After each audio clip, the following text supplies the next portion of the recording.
Before Christ, you had Julius Caesar, who was like God on earth. And simultaneously, it was interesting how the world was kind of falling dark.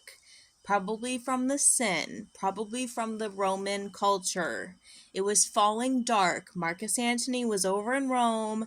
Caesar was trying to be lukewarm, having peace in Rome, while simultaneously trying to be the god of Greece and Egypt.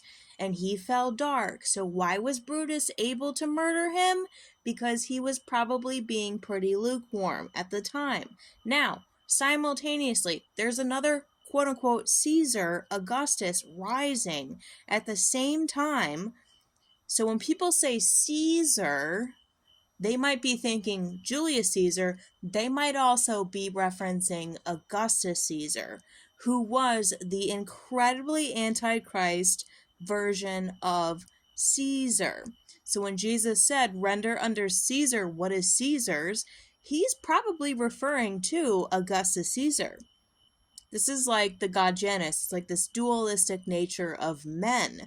When one falls to a lukewarm mentality, another one rises up. They're like twins. Render unto Caesar what is Caesar's. Augustus Caesar. Then, 30 years after the death of Julius Caesar, you had Cleopatra killed herself. She was like the divine matriarchy, but she killed herself because it was all effed up. She was like, I gotta get out of here, dude. And she came back as Mother Mary. Sorry if it's weird for you to hear that. She did. And that's how you got Jesus Christ, who had the spirit of Julius Caesar before he was all effed up. The pure spirit. Render under Caesar what is Caesar's. He's not talking about himself, but Augustus Caesar. Right? The evil version of himself. There's a dualistic nature in men that is consistently changing. This is why I have so much like, what do you call it? Even Brutus making Cleopatra a widow.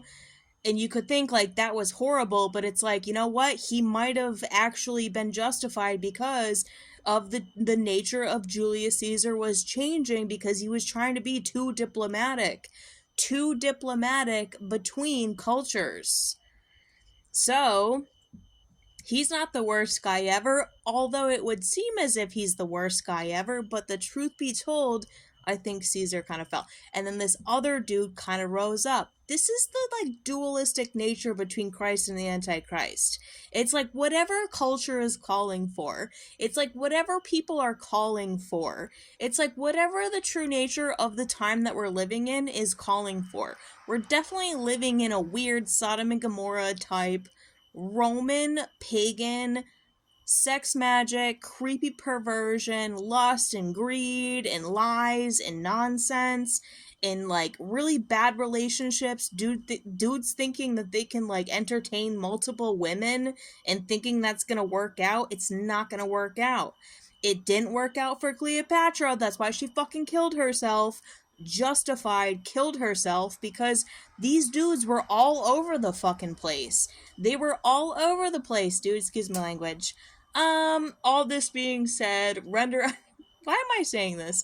The Antichrist is gonna have the same nature. People are gonna be like, this is the worst guy ever. And it might actually be the return of Jesus. And they're gonna think he's the Antichrist. But this is exactly what the world deserves. I passed a mega church today and it was like, Jesus is the same yesterday, today, and always. No, he's not, dude. No, he's not. He comes back to bring judgment. He's not going to be the same dude. He's going to probably be viewed as the Antichrist. Because what the world needs, that's what the world's going to get. Janus was a two-headed god. It was like the male this way, the male that way. It's like whatever society is breeding, darkness, demonic activity, perversion, lies, lust, greed, insanity, that's exactly what we're going to get. That's not going to be the Antichrist, although the people steeped in all the lust, greed, perversion, insanity, retardedness, they're going to think he's the Antichrist. And he's not, dude. It's going to be the upright version. This is a tale as old as time.